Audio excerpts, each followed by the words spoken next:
नमस्कार दोस्तों, आपके अपने YouTube चैनल साहित्य मंथन के मंच से मैं डॉक्टर सुमन श्री आपका स्वागत करती हूँ, अभिनंदन करती हूँ। दोस्तों, पिछले सत्र में हमने भाषा शब्द की उत्पत्ति कैसे हुई, भाषा किसे कहते हैं, भाषा के विविध रूप जो बोली, राष्ट्रभाषा, राजभाषा, परिनिष्ठित भाषा के रूप में जो भाषा के हमने विविध रूप जाने और भाषा की विशेषताओं के बारे में भी जाना और साथ ही हमने यह भी जाना कि हिंदी शब्द कैसे बना।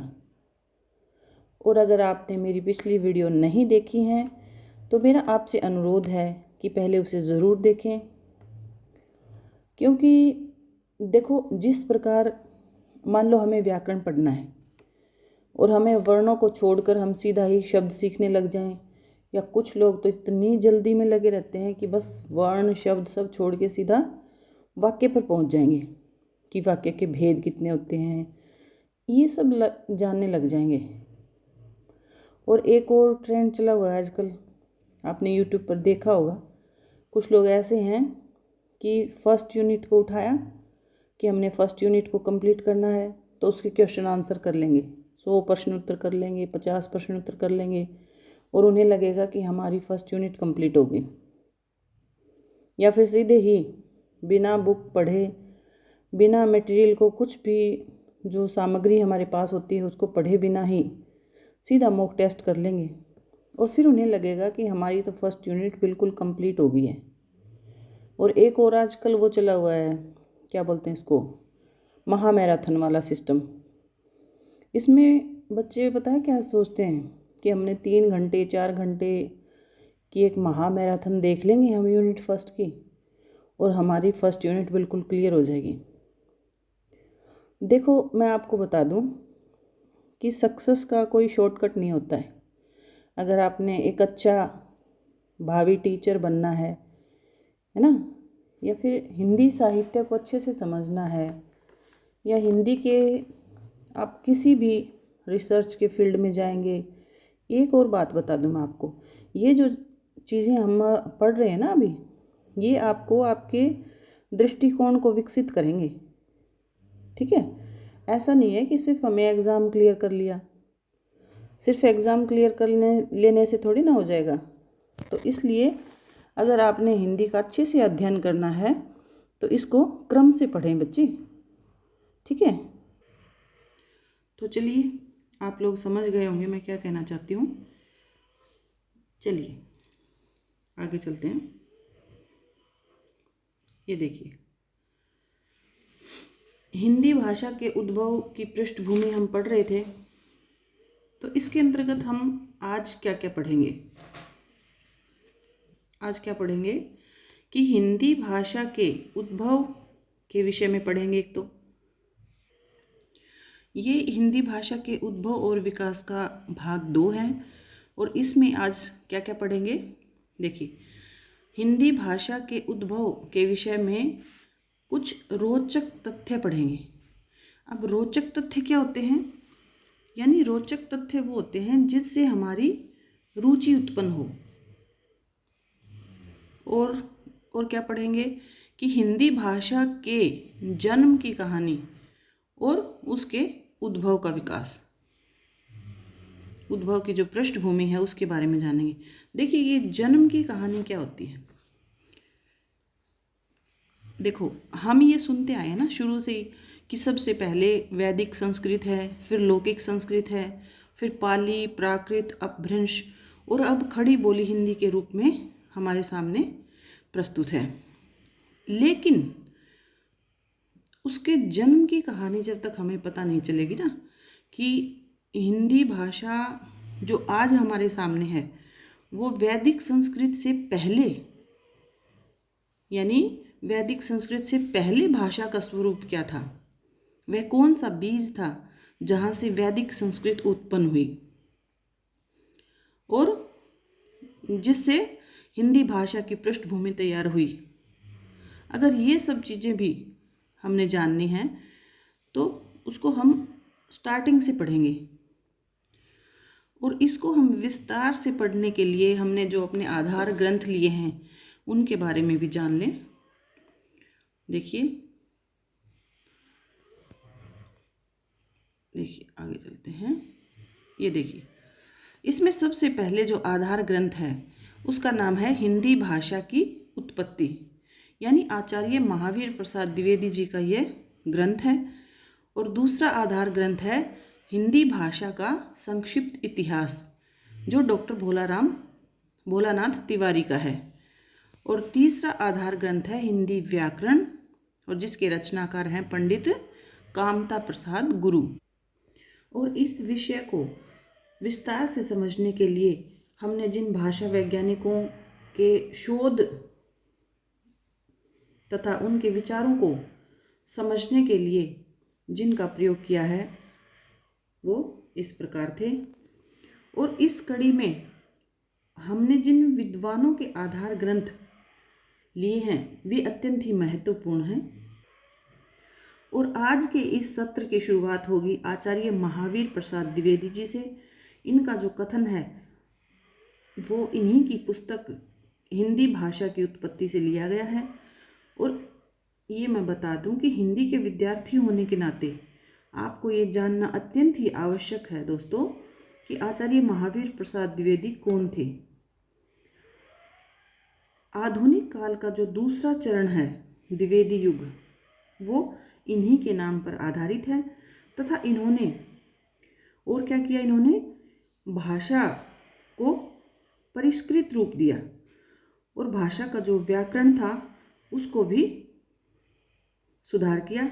और इन्होंने एक कार्य और भी किया था जो हिंदी साहित्य पढ़ने वाले बच्चों को जानना अत्यंत ही ज़रूरी है, कि इन्होंने सरस्वती पत्रिका का संपादन भी किया था।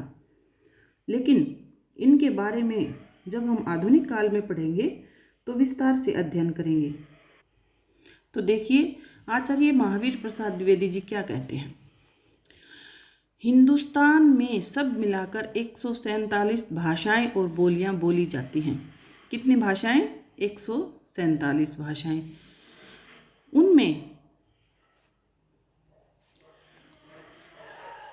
उनमें से हिंदी वह भाषा है जिसका संबंध एक ऐसी प्राचीन भाषा से है जिसे हमारे और यूरोप वालों के पूर्वज किसी समय बोलते थे। ठीक है। और एक समय ऐसा था जब दोनों के पूर्वज एक साथ, ये देखिए यहाँ से है ना, आपको ये चीज़ें बहुत ध्यान से पढ़नी है, एक साथ और आस पास रहते थे और एक ही भाषा बोलते थे। पर किस देश या किस प्रांत में पास पास रहते थे और एक ही भाषा बोलते थे यह बतलाना सरल नहीं है, क्योंकि इस विषय पर विवाद है। परंतु अलग अलग विद्वानों ने अपने मत प्रस्तुत किए हैं। चलिए उनके बारे में देखते हैं। ये देखिए यहाँ पर अलग अलग विद्वानों के द्वारा दिए गए मत प्रस्तुत हैं। किस विषय पर हैं ये मत? कि हमारे और यूरोप वालों के पूर्वज कौन से स्थान पर रहते थे। तो देखिए सबसे पहले क्या मत है कि किसी ने हिंदुकुश पर्वत के आसपास माना है, यानी हमारे और यूरोप वालों के जो पूर्वज थे वो कहाँ रहते थे? हिंदुकुश पर्वत के आसपास। अब आपको ये हिंदुकुश पर्वत, देखिए हिंदुकुश पर्वत कहाँ है आपको पता है? वर्तमान में जो आज हमारा जो अफ़गानिस्तान और पाकिस्तान के आसपास के जो क्षेत्र है ना, उनके अंदर हिंदुकुश पर्वत श्रृंखलाएं हैं। तो कुछ विद्वानों ने कहाँ माना है? हिंदुकुश पर्वत के आसपास। दूसरा मत देखिए, किसी ने कॉकेशस के आसपास। अब ये कॉकेशस कहाँ है? आप जब विश्व का मानचित्र देखेंगे ना तो उसमें कैस्पियन सागर है, पता है ना आप सभी को कैस्पियन सागर।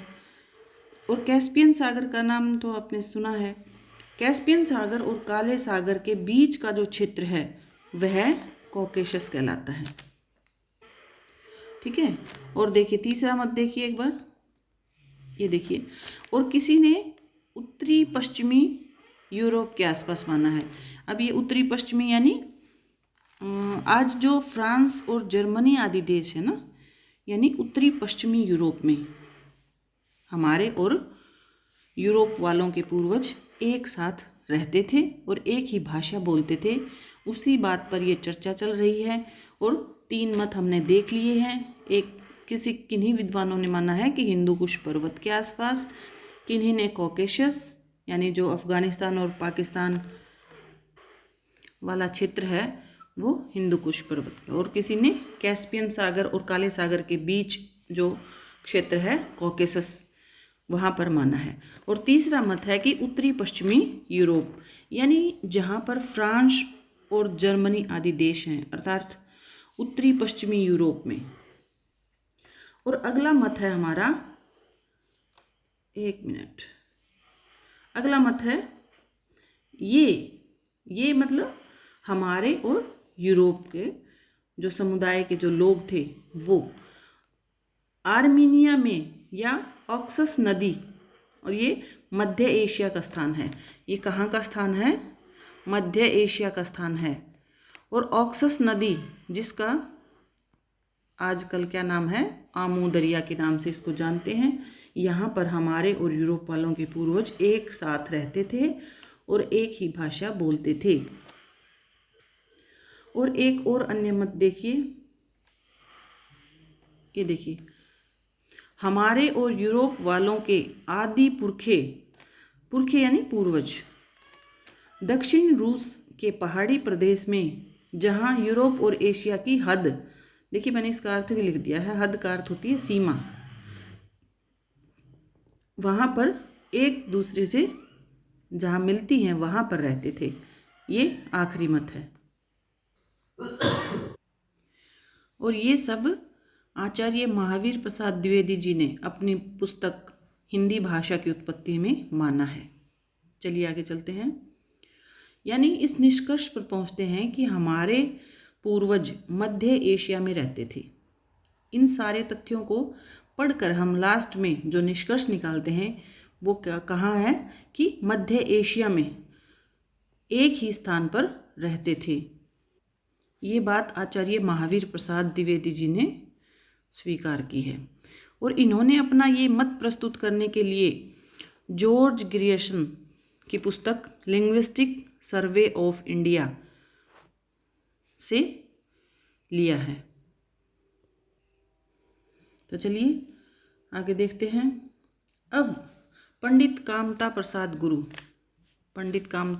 गुरु और इनकी पुस्तक का क्या नाम था? हिंदी व्याकरण। साथ साथ इनको याद रखेंगे।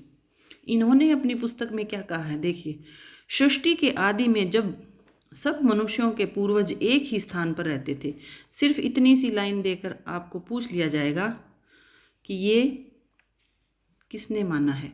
सृष्टि के आदि में यानी शुरुआत में सब मनुष्यों के पूर्वज एक ही स्थान पर रहते थे। ये किसने कहा है? पंडित कामता प्रसाद गुरु ने कहा है और इनकी पुस्तक का नाम है हिंदी व्याकरण।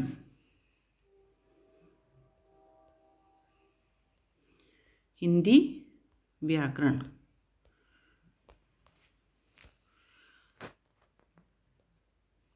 आगे देखिए,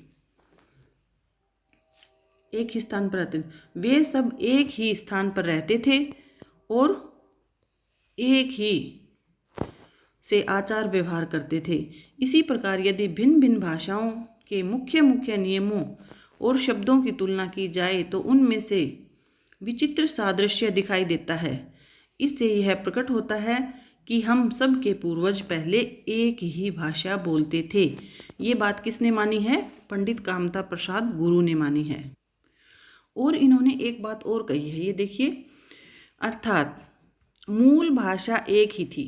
यानी मूल भाषा तो एक ही थी, लेकिन वो भिन्न भिन्न कैसे लगी कि उनके उच्चारण अवयवों के प्रयोग से भिन्न हो गई वो। ये किसने माना है? पंडित कामता प्रसाद गुरु ने, और इनकी पुस्तक का नाम है हिंदी व्याकरण। और समय के प्रवाह तथा भौगोलिक भिन्नताओं के कारण भाषाएं अलग अलग और अनेक रूपों में विकसित हुई। तो चलिए आगे चलते हैं। देखिए, पंडित कामता प्रसाद गुरु ने एक और कोटेशन दी है। इनका क्या है कि पाश्चात्य विद्वान पहले यह समझते थे कि इब्रानी हिब्रू भाषा से, हिब्रू भाषा यानी इब्रानी करते हिब्रू भाषा, ठीक है।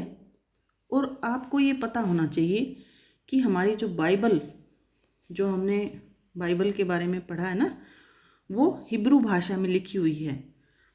और ये किन की पुस्तक है? ये यहूदी लोगों के धर्म ग्रंथ हैं और सब भाषाएं इसी से निकली हैं। ये मत किसका है? पाश्चात्य विद्वानों का। और ये बात कही किसने है? पंडित कामता प्रसाद गुरु ने। सब भाषाएं निकली हैं, परंतु उनमें संस्कृत का ज्ञान बढ़ने और शब्दों का मूल रूप का पता लगाने के लिए यह सिद्ध हुआ है कि एक ऐसी आदिम भाषा जिसका अब तक पता लगाना कठिन है, संसार की सब भाषाएं निकली हैं और ये 3 वर्गों में बांटी जा सकती हैं। ये बात किसने कही है? पंडित कामता प्रसाद गुरु ने कही है। चलिए आगे चलते हैं। और कामता प्रसाद गुरु ने क्या मान लिया है कि संसार की सब भाषाएं एक ही भाषा से निकली हैं और उनको 3 भागों में बांटा जा सकता है। और वो 3 भाग कौन कौन से हैं? देखिए, ये हैं 3 भाग। सबसे पहले क्या है? आर्य भाषाएं, दूसरी शामी भाषाएं और तीसरी तुरानी भाषाएं। यानी संसार की सभी भाषाओं को केवल 3 वर्गों में ही बांट दिया। किसने? कामता प्रसाद गुरु ने। और उनकी रचना का नाम हिंदी व्याकरण। बार बार मैं आपको इसलिए बता रही हूँ कि ताकि आपको इसको वीडियो को देखते देखते ही आपको बुक्स के नाम और उनके रचनाकार याद हो जाएं, ठीक है। तो सबसे पहले पढ़ेंगे हम आर्य भाषाएं। इस भाग में संस्कृत, प्राकृत और उनसे निकली हुई भारतवर्ष में प्रचलित जितनी भी आर्य भाषाएं हैं, अंग्रेजी, फारसी, यूनानी, लैटिन आदि भाषाएं आती हैं। एक मिनट दोस्तों, ठीक है। आगे देखिए, दूसरी है हमारी शामी भाषाएं। इसमें कौन कौन सी भाषाएं आती हैं? इसमें इब्रानी, अरबी और हब्सी भाषाएं आती हैं। और तीसरा हमारा है तुरानी भाषाएं। इस वर्ग में मुगली, चीनी, जापानी, द्राविड़ी और दक्षिण हिंदुस्तान की भाषाएं, तुर्की आदि भाषाएं आती हैं। चलिए आगे चलते हैं, ठीक है। अर्थात हम कह सकते हैं कि एक ही भाषा से उक्त 3 वर्गों की भाषाएं निकली हैं और इससे संसार प्राकृत आदि आर्य भाषाएं तथा अंग्रेजी आदि लैटिन, यूनानी, फारसी आदि भाषाओं का साथ में जन्म का संबंध है। और ये बात किसने मानी है? पंडित कामता प्रसाद गुरु ने मानी है। और कौन सी पुस्तक में मानी है? अपनी हिंदी व्याकरण इनकी रचना है, उसमें इन्होंने मानी है। चलिए आगे चलते हैं। इतने सभी विद्वानों के मत प्रस्तुत करने के बाद हम इस निष्कर्ष पर पहुँचते हैं कि हमारे और यूरोप वालों के जो पूर्वज थे वो मध्य एशिया में कहीं रहते थे और वे भ्रमणशील थे। पशुपालन पर आधारित उनका जीवन था और जीवन की स्थिरता के उद्देश्य से उन्होंने कृषि प्रारंभ की। और किन्हीं अज्ञात कारणों से, अब ये अज्ञात कारण और किन्हीं अज्ञात कारणों की वजह से उनमें क्या हुआ? अलगाव हुआ। पहले सभी हमारे और जो यूरोप वासियों के जो जितने भी समुदाय थे वो एक ही जगह पर रहते थे, लेकिन किन्हीं अज्ञात कारणों से, हम इसलिए कह रहे हैं क्योंकि दोस्तों हमें उस युग की भाषा का ज्ञान नहीं है, तो निश्चित रूप से हम नहीं कह सकते कि क्या कारण रहे होंगे, ठीक है। उन समुदायों को अलग होने में उनके अलगाव का कारण हमें नहीं पता है, इसलिए हमने क्या कहा है कि नहीं अज्ञात कारणों से उनमें क्या हो गया? अलगाव हो गया। अब ये अलगाव किस किस रूप में हुआ इसको समझेंगे। देखिए, आवश्यकताएं बढ़ने और किन्हीं अज्ञात कारणों से समुदाय में अलगाव हुआ। ये बात हम समझ चुके हैं। अब ये अलगाव हुआ तो किसी भी चीज़ में अलगाव होगा तो वो दो भागों में विभक्त हो जाएगी। अब ये जो दो भाग हुए इनमें से एक शाखा का पश्चिम की ओर पलायन हो गया और दूसरी शाखा थी वो पूर्व की ओर चली गई। जो पश्चिम की तरफ गई उनमें से कौन कौन सी भाषाओं का विकास हुआ? ग्रीक, लैटिन, ट्यूटोनिक, अंग्रेजी, केल्टिक भाषाओं का विकास हुआ। किन से हुआ? जो शाखा पश्चिम की तरफ गई थी। और जो पूर्व की तरफ आई थी उनसे ईरानी और आर्य भाषाओं का विकास हुआ। ठीक है। और क्योंकि हमने आर्य भाषाओं के बारे में पढ़ना है, क्योंकि हमारी हिंदी भाषा है वो आर्य भाषाओं से जुड़ी हुई है, तो हम इसके बारे में पढ़ेंगे। और ये जो आर्य भाषाएं और ईरानी भाषाएं थी ये पूर्व की ओर इन्होंने पलायन किया और कहाँ पहुँच गई? ये ऑक्सस और जगस्ट्रॉन नदी के किनारे ये खोकंद और बदख्शा तक आ गई। इस बात को ध्यान रखेंगे कि कहाँ पहुँच गए हम।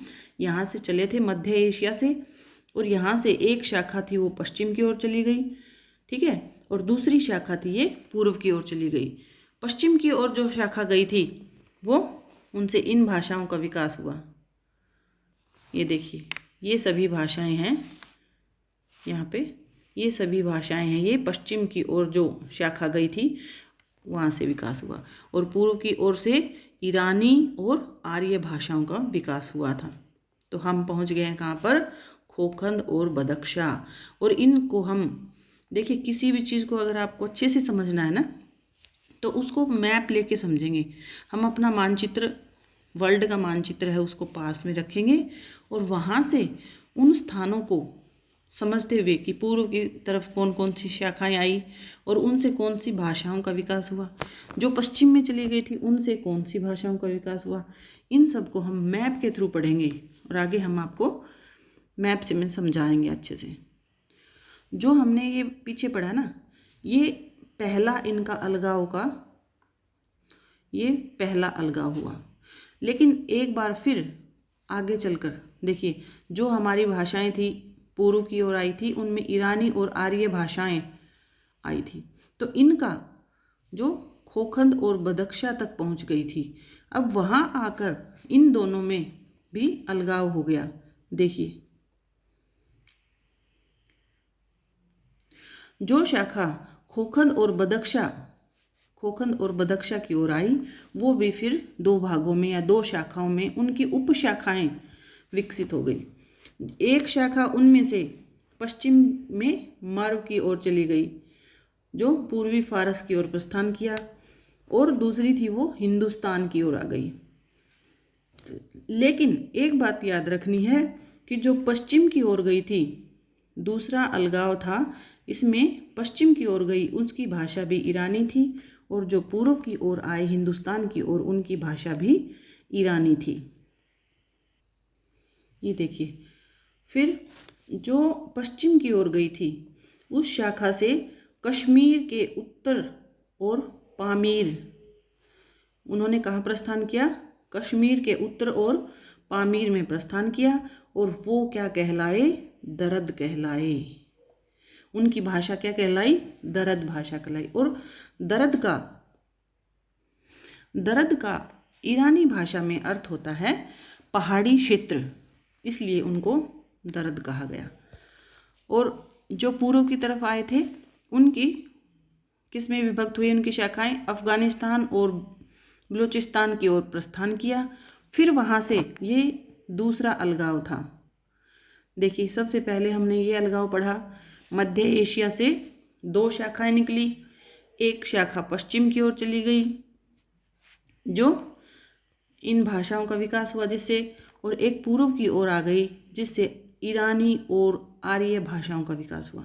ये हमारा पहला अलगाव था।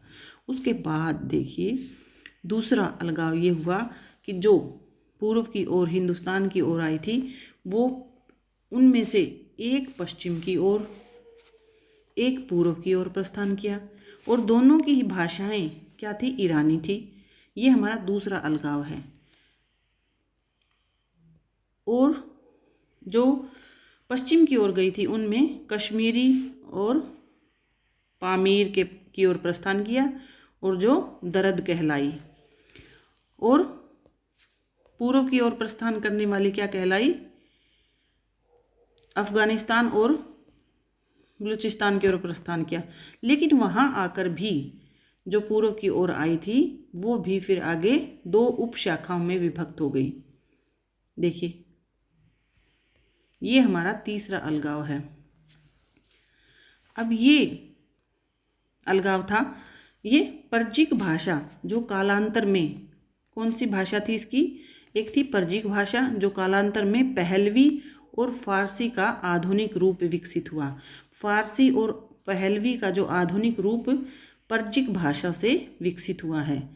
या ऐसे पूछ लें कि पर्जिक भाषा से कौन सी भाषाएं विकसित हुई, तो पहलवी और फारसी भाषाएं।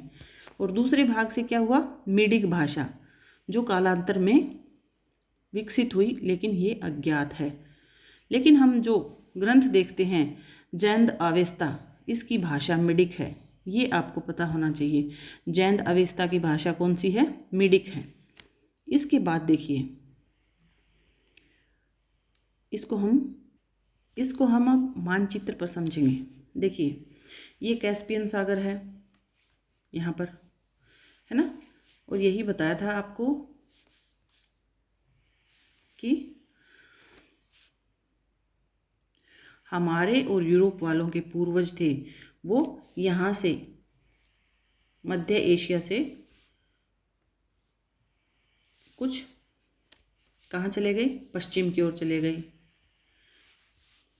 सॉरी, ये देखिए यहाँ से पश्चिम की ओर चले गए और कुछ कहाँ आ गए, पूर्व की ओर आ गए।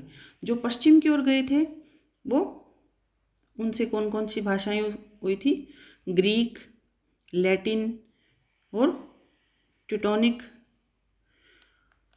केल्टिक इत्यादि भाषाएं हुई। और जो पूर्व की ओर आए थे ये वेस्ट है और ये ईस्ट है, इनसे तो ये भाषाएं विकसित हुई। और ईस्ट में जो आए यानी पूर्व में आए, उनसे कौन सी भाषाएं विकसित हुई, ईरानी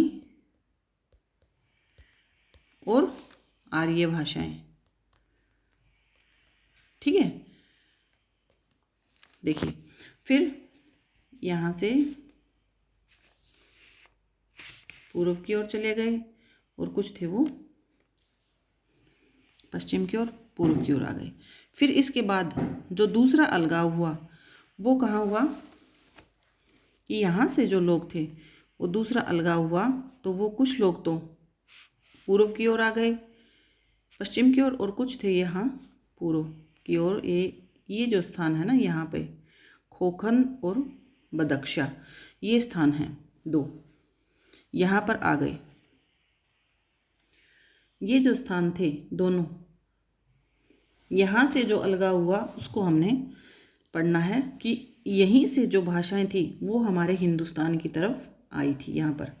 ठीक है, तो देखते हैं यहाँ से फिर वो होते हुए यहाँ से यहाँ पर आकर हमारा तीसरा जो अलगाव हुआ था, ये खोकंद है और ये बदख्शा है। ठीक है, यहाँ पर यहाँ से फिर वो कांधार, काबुल होते हुए, ये देखिए पहले यहाँ जितने भी कंट्री हैं उनको पता कर लेंगे। उज्बेकिस्तान है, अफ़गानिस्तान है, पाकिस्तान है, और इस इधर भी मैप में देख लेंगे। और ये हमारा इंडिया है। तो यहाँ से होते हुए वो यहाँ पंजाब में आकर रहने लगे। अब ये पंजाब है, ये पाकिस्तान में जो पंजाब है वो वाला स्थान है। और उसके बाद कुछ हिस्सा हमारा, कुछ हिस्सा कहाँ पर है, यहाँ पाकिस्तान और पंजाब, ये जो एरिया है यहाँ पर रहने लगे, यानी पंजाब के स्थायी निवासी हो गए। इसके बाद देखते हैं हम अपना, ये देखिए खोखन और बदख्शा की पहाड़ी क्षेत्र छोड़कर वो कहाँ आ गए, हिंदुस्तान की ओर आए और कंधार के पास रहे। काबुल की तराई से होते हुए पंजाब आए, और ये पंजाब कौन सा है, जो पाकिस्तान अधिकृत पंजाब है वो, और उससे कुछ हमारे इंडिया का पार्ट है वो, जो अभी हमने पीछे मैप में समझाया था, उसको एक बार फिर से देख लेना। इस प्रकार क्या देखते हैं हम कि बाद में वो कहाँ का रहने लगे, पंजाब के स्थायी निवासी बन गए। इस आगमन की प्रक्रिया में पंजाब तक बसने लगे और कई वर्षों का समय बीत गया। फलतः भाषा परिवर्तित होकर जिन रूपों में सामने आई उसे हम पुरानी संस्कृत कहते हैं। क्या कहते हैं उसको हम? पुरानी संस्कृत। ये देखिए,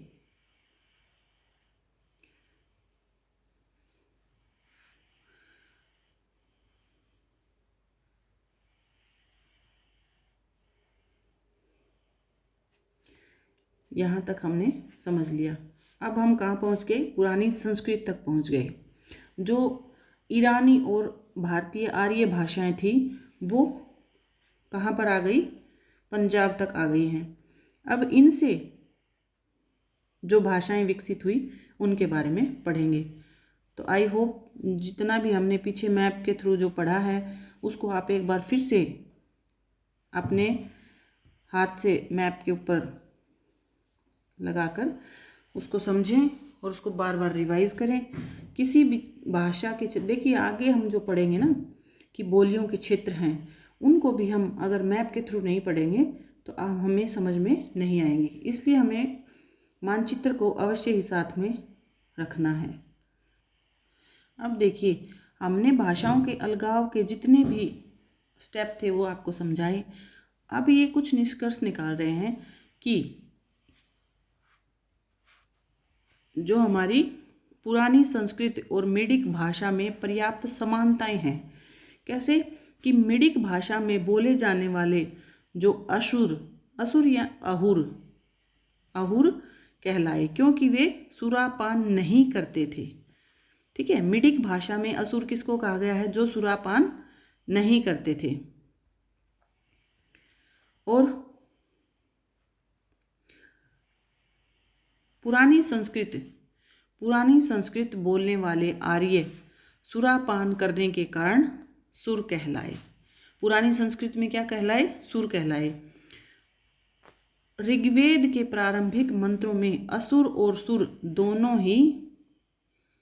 ही क्या हैं? पूजनीय हैं। और कालांतर में असुर किसी विशेष के लिए प्रसिद्ध हो गए। जैसे असुर अब किसको कहने लगे?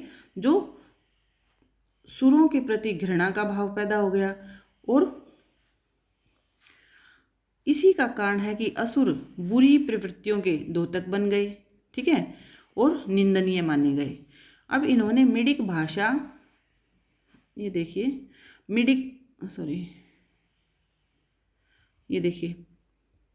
मिडिक भाषा और संस्कृत भाषा का समानता दिखाने का प्रयत्न किया है इसके द्वारा। चलिए आगे चलते हैं। तो हमने अब तक जितना भी पढ़ा है उससे कुछ निष्कर्ष हमारे सामने आते हैं कि हमारे और यूरोप वासियों के पूर्वज कहाँ रहते थे? मध्य एशिया में रहते थे।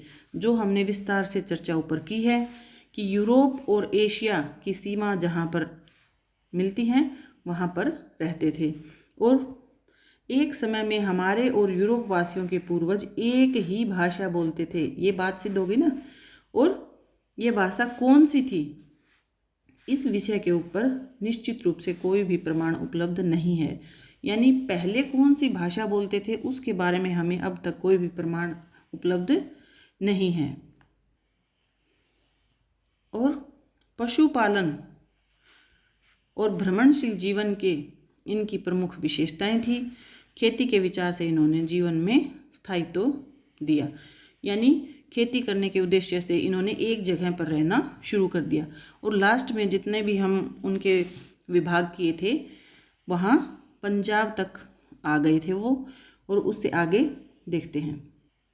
और इसी बात को ये देखिए, पंडित कामता प्रसाद गुरु ने भी स्वीकार किया है कि संसार की सभी भाषाओं को एक ही आदिम भाषा से उत्पन्न माना है। ये इतनी कोटेशन भी दे सकते हैं आपको, इसलिए इनको बहुत ही ध्यान से पढ़ना है आपने। तो ये किसने माना है? पंडित कामता प्रसाद गुरु ने क्या माना है कि संसार की सभी भाषाएं एक ही आदिम भाषा से उत्पन्न हुई हैं। और उनको 3 वर्गों में विभक्त किया है। भाषाओं को 3 वर्गों में, सभी भाषाओं को कितने वर्गों में? 3 वर्गों में विभक्त किया है और पंडित कामता प्रसाद गुरु ने किया है। और वो कौन कौन सी हैं? आर्य भाषाएं, शामी भाषाएं और तुरानी भाषाएं। तो अब हम कह सकते हैं कि एक ही भाषा से ये 3 वर्गों की भाषाएं निकली हैं।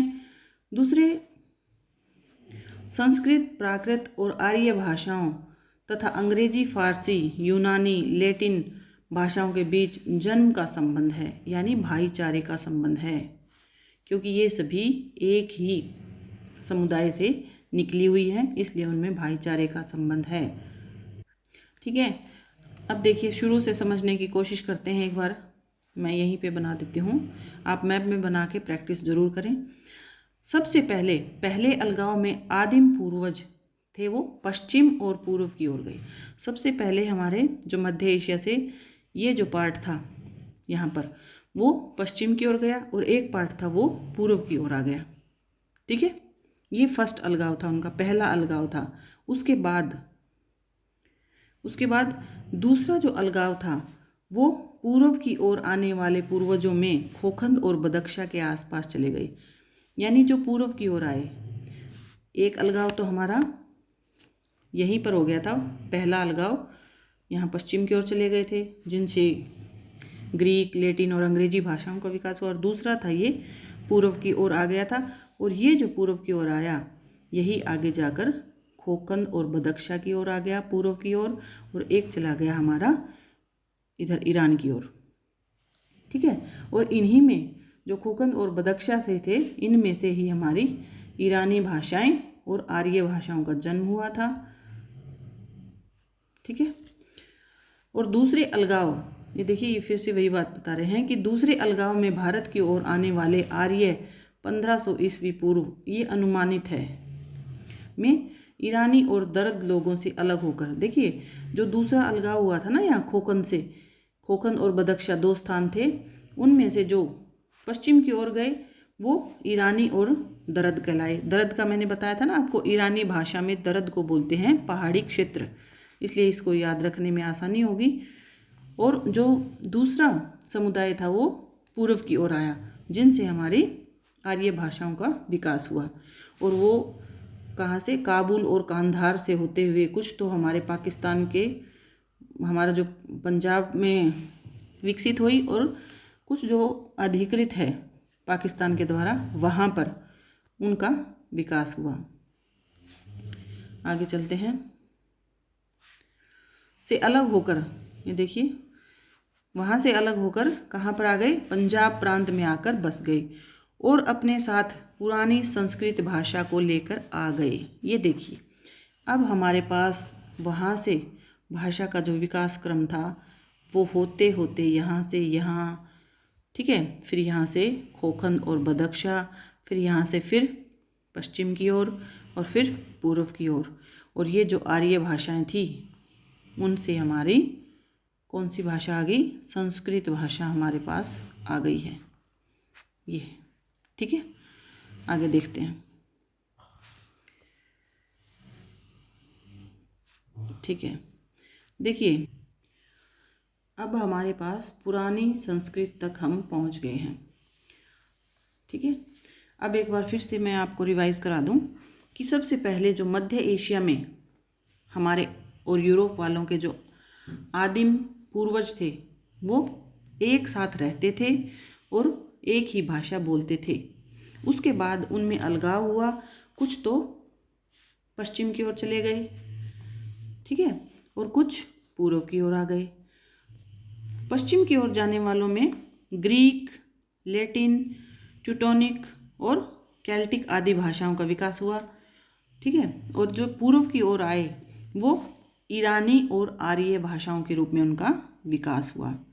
अब ये जो 2 स्थान बताए थे हमने, खोखंद और बदख्शा, यहाँ से फिर दूसरा अलगाव हुआ। ये पश्चिम की ओर चले गए और ये पूर्व की ओर आ गए। पश्चिम की ओर जाने वाले थे वो ईरान की ओर, यानी जहाँ पे आप मैप में देखेंगे ना तो ईरान की ओर चले गए। पूर्वी जो फारस, आधुनिक ईरान है ना, वो मर्व कहलाता है, मर्व। इसको जो आधुनिक ईरान है उसकी ओर चले गए और कुछ ये यहाँ खोकंद और बदख्शां यहाँ पर आ गए।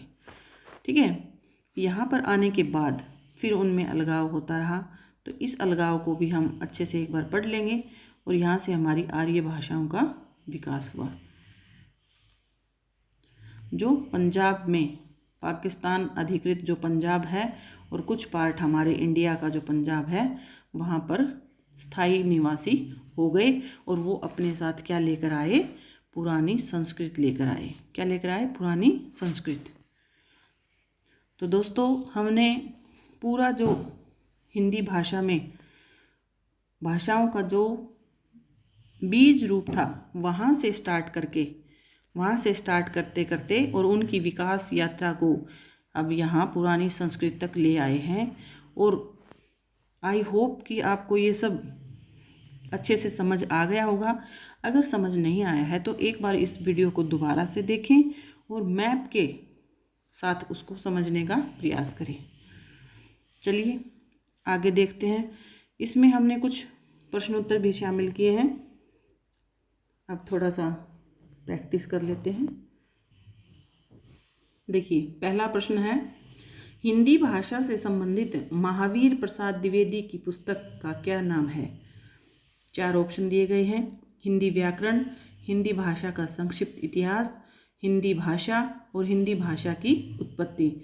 जब मैं आपको ये कोटेशन पढ़ा रही थी तब मैं बार बार आपको उन रचनाकारों की पुस्तकों का नाम भी साथ साथ 2-3 बार रिवाइज करवाया है, तो आप जल्दी से उसका आंसर दें कौन सा है।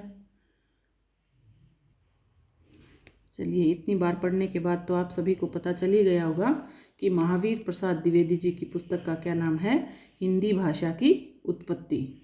चलिए नेक्स्ट चलते हैं।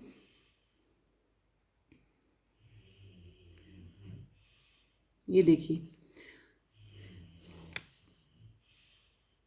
ये बोल रहा है कि हिंदी भाषा से संबंधित, ये हो गया हमारा प्रश्न नंबर 2। देखिए महावीर प्रसाद द्विवेदी के अनुसार क्या कह रहे हैं कि हिंदुस्तान में केवल कुल कितनी भाषाएं बोली जाती हैं, भाषाएं और बोलियां बोली जाती हैं। जब हमने इसको पढ़ा था तो आपको अच्छे से याद होना चाहिए कि महावीर प्रसाद द्विवेदी, देखिए कि सभी ने अलग अलग मान सकते हैं, लेकिन महावीर प्रसाद द्विवेदी का इन्होंने पूछा है तो कितनी भाषाएं और बोलियां इन्होंने मानी है अपनी पुस्तक में। और इनकी पुस्तक का नाम भी आप मुझे कमेंट बॉक्स में बताएंगे कि क्या नाम है। चलिए अपना आंसर कर लिया होगा सभी ने, तो इसका आंसर है 147 यानी 147। चलिए नेक्स्ट क्वेश्चन देखते हैं।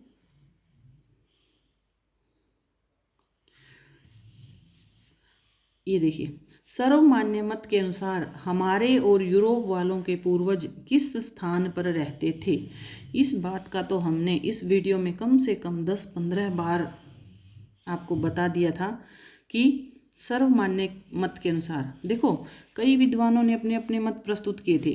किसी ने कहाँ माना था? हिंदू कुश पर्वत के आसपास, किसी ने उत्तर पश्चिम यूरोप, किसी ने मध्य एशिया में और किसी ने कॉकेशस के आसपास माना था। और इन सभी स्थानों का आपको पता होना चाहिए कि हिंदू कुश पर्वत कहाँ है, हिंदू कुश और कॉकेशस कहाँ है, और उत्तर पश्चिमी यूरोप कौन सा स्थान है, और मध्य एशिया कहाँ है। आप इसको मैप के थ्रू समझेंगे। ठीक है, तो चलिए बताइए इसका आंसर। अलग अलग विद्वानों ने अलग अलग माने हैं, लेकिन इन्होंने क्या पूछा है यहाँ पर कि सर्वमान्य मत के अनुसार बताना है आपने। सर्वमान्य मत के अनुसार हमारे और यूरोप वालों के जो पूर्वज हैं वो कहाँ रहते थे? मध्य एशिया में रहते थे। ठीक है, चलिए आगे चलते हैं। चलिए क्वेश्चन नंबर 4 देखते हैं। हिंदी भाषा की उत्पत्ति की पृष्ठभूमि के विषय में असत्य कथन पता करना है। देखिए जब हम क्वेश्चन आंसर करते हैं तो उसमें आपको बताना होगा कि असत्य कथन बताना है। ये देखिए थोड़ा यहाँ मिस्टेक हो गई है, क्योंकि ये पार्ट ए का ही भाग है इतना, ये दोनों पार्ट ए में ही आते हैं। क्या कह रहे हैं? उनका आचार विचार रहन सहन भिन्न था। यहाँ असत्य कथन बताना है हमने, ठीक है। और वे एक ही स्थान पर रहते थे, ये एक ही है सारा, ठीक है। दूसरा क्या कह रहे हैं कि सृष्टि के आदि में सब मनुष्यों के पूर्वज एक ही थे। और तीसरे में कह रहे हैं कि वे सभी एक ही भाषा बोलते थे। और चौथे में क्या कह रहे हैं कि मूल भाषा एक होने पर उच्चारण भिन्नता के कारण कालांतर में अलग अलग रूपों में भाषा का विकास हुआ। इन सब में आपने असत्य बताना है कि असत्य कथन कौन सा है। ये देखिए थोड़ा सा लिखने में मिस्टेक हो गई है, ये सब एक ही है पार्ट 1। तो देखिए हम शुरू से ही पढ़ते आ रहे हैं, ये किसके बारे में असत्य कथन पूछ रहे हैं कि हमारे और जो यूरोप वालों के जो समुदाय था वो, उनके बारे में असत्य कथन बताना है। तो देखो वे सभी एक ही भाषा बोलते थे, ये ठीक है, ये असत्य नहीं है। सृष्टि के आदि में सब मनुष्यों के पूर्वज एक ही थे, ये ठीक है। और मूल भाषा एक होने पर उच्चारण भिन्नता के कारण कालांतर में वे अलग अलग रूपों में विकसित हुए। एक मिनट, ठीक है। तो इसमें जो ए पार्ट में बताया गया है उसमें थोड़ी सी मिस्टेक है, उसको ध्यान से पढ़ लें। उनका आचार विचार रहन सहन यहाँ दे दिया इन्होंने भिन्न था, जबकि उनका आचार विचार और रहन सहन भिन्न नहीं था, बल्कि वो एक ही स्थान पर रहते थे और एक ही भाषा वो बोलते थे। इसलिए ये हमारा है, ये असत्य हो जाएगा, ठीक है। हमारा आंसर क्या हो जाएगा? ए। अगला प्रश्न करते हैं, एक मिनट। प्रारंभ में भाषाओं की उत्पत्ति के विषय में पाश्चात्य विद्वानों के मत क्या थे? बताओ। अब आप इन सभी ऑप्शंस को ध्यान से पढ़ेंगे, क्योंकि ये सारे ऑप्शंस हमारे जितने भी कोटेशन दी गई हैं उनमें कहीं ना कहीं किसी विद्वान ने इनको कहा है। लेकिन हमें सिर्फ बताना है कि पाश्चात्य विद्वानों ने क्या बताना, हमने कि पाश्चात्य विद्वानों ने क्या मत दिया है। देखिए सभी भाषाएं इब्रानी भाषा से निकली हैं, क्या ये माना है पाश्चात्य विद्वानों ने? या सभी भाषाएं संस्कृत से निकली हैं, ये माना है? या सभी भाषाएं ईरानी भाषा से निकली हैं? या सभी भाषाएं अलग अलग भाषाओं से निकली हैं? चलिए इसको ध्यान से पढ़ो और आंसर दे दो।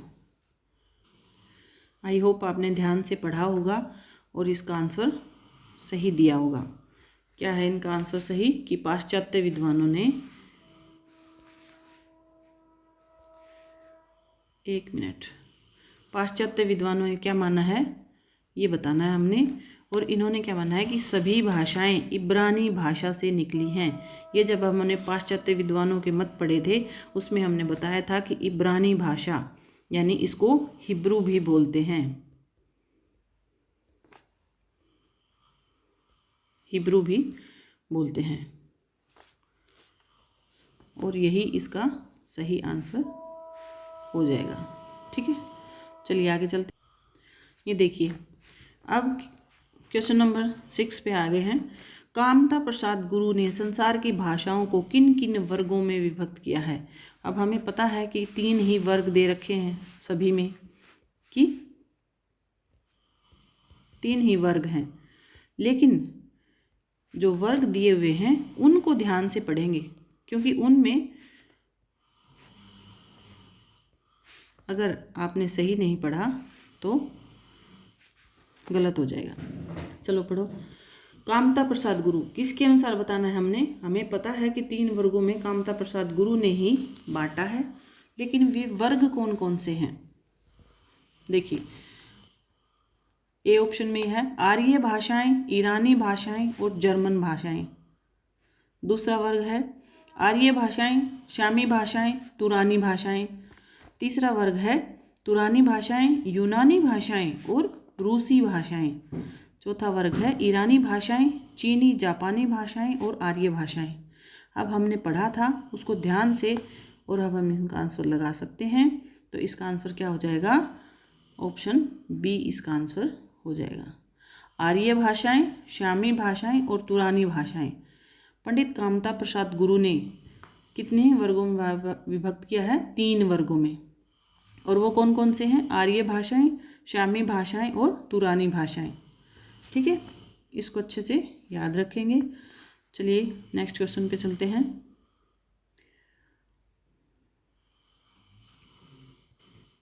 ये देखिए प्रश्न नंबर 7 को देखेंगे। पश्चिम की ओर जाने वाली आदिम पूर्वजों की शाखा से कौन सी भाषाएं विकसित हुई? सबसे पहले जब हमने इनका विभाजन किया था तो कुछ पश्चिम की ओर चली गई थी और कुछ पूर्व की ओर आ गई थी। ये पहला फर्स्ट जो विभाजन हुआ था उसकी बात कर रहे हैं। और फर्स्ट विभाजन में जो पश्चिम की ओर गए थे उनमें से कौन कौन सी भाषाएं निकली थी? हमने 4-5 भाषाएं आपको बताई थी। ठीक है, और जो पूर्व की ओर आई उनसे ईरानी और आर्य भाषा निकली थी। तो आप याद करो कि कौन सी भाषा इसमें नहीं है या कौन कौन सी भाषाएं हैं या सारी भाषाएं हैं। चलो पढ़ो। ग्रीक और लैटिन भाषा, दूसरा है ट्यूटोनिक और केल्टिक भाषा, तीसरा है अंग्रेजी भाषा या उपयुक्त सभी भाषाएं।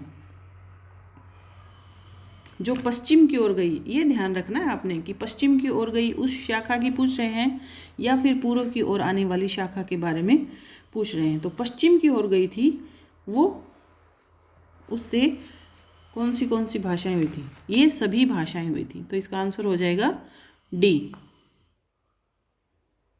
उपयुक्त सभी। ग्रीक, लैटिन, ट्यूटोनिक, केल्टिक और अंग्रेजी, ये तब हमने जब वर्गीकरण किया था तब भी हमने बताई थी। इनको याद भी रखेंगे कि ये पश्चिम भाषा, पश्चिम की ओर जो शाखा गई थी उसके भाग हैं। ठीक है, चलिए आगे चलते हैं। प्रश्न नंबर 8 देखिए। प्रश्न नंबर 8,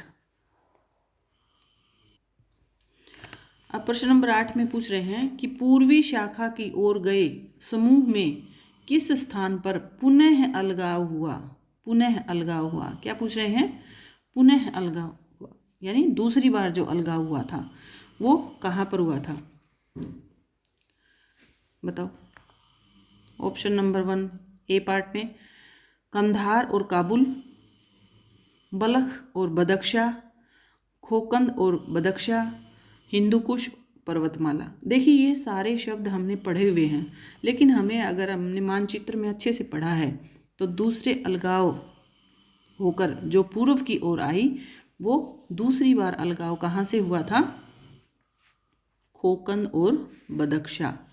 खोकंद और बदख्शा में आकर इनका दूसरी बार अलगाव हुआ था और उनमें से कुछ भाषाएं थी वो पश्चिम की ओर चली गई थी और कुछ पूर्व की ओर आ गई थी। लेकिन जो पश्चिम की ओर गई थी उनकी भाषा और जो पूर्व की ओर आई थी उन दोनों की भाषा ही क्या थी? ईरानी थी। ठीक है, चलिए क्वेश्चन नंबर 9 देखते हैं। पूर्वी शाखा के समूह में खोकंद और बदख्शा से अलगाव होकर किस स्थान पर गए? बताओ। ऑप्शन ए है पश्चिम में मर्व और फारस की ओर, पूर्व में हिंदुस्तान की ओर, एक शाखा ने मर्व और फारस की ओर और दूसरी हिंदुस्तान की ओर, या एक शाखा ने कश्मीर और दूसरी ओर फारस की ओर। तो देखिए इसको ध्यान से पढ़ेंगे, अगर आपने मैप में अच्छे से देखा है तो ही आप बताएंगे इसको।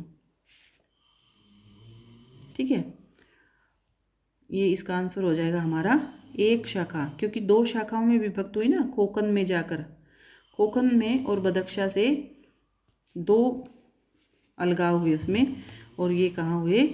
एक शाखा तो मर्व और फारस की ओर चली गई और दूसरी थी वो हिंदुस्तान की ओर आई थी। ये सब जानते हैं क्योंकि हमने ये सब पढ़ लिया है।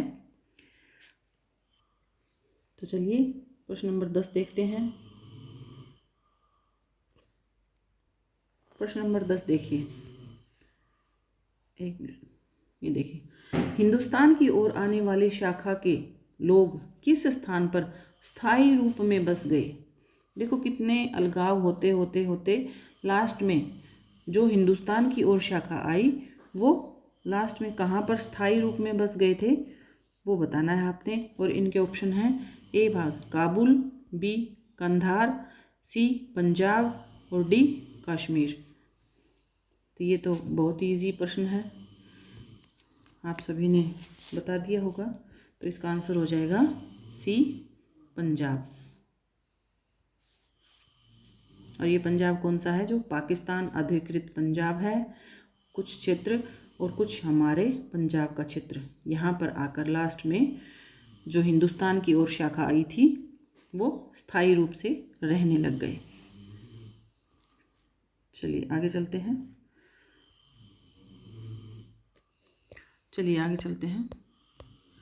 क्वेश्चन नंबर 10 हो गया ना हमारा। ये देखिए, ये हमारा लास्ट क्वेश्चन था और ये हमारे क्वेश्चन आंसर कंप्लीट हो गए हैं। ठीक है, ये सभी क्वेश्चन आंसर कंप्लीट हो गए हैं।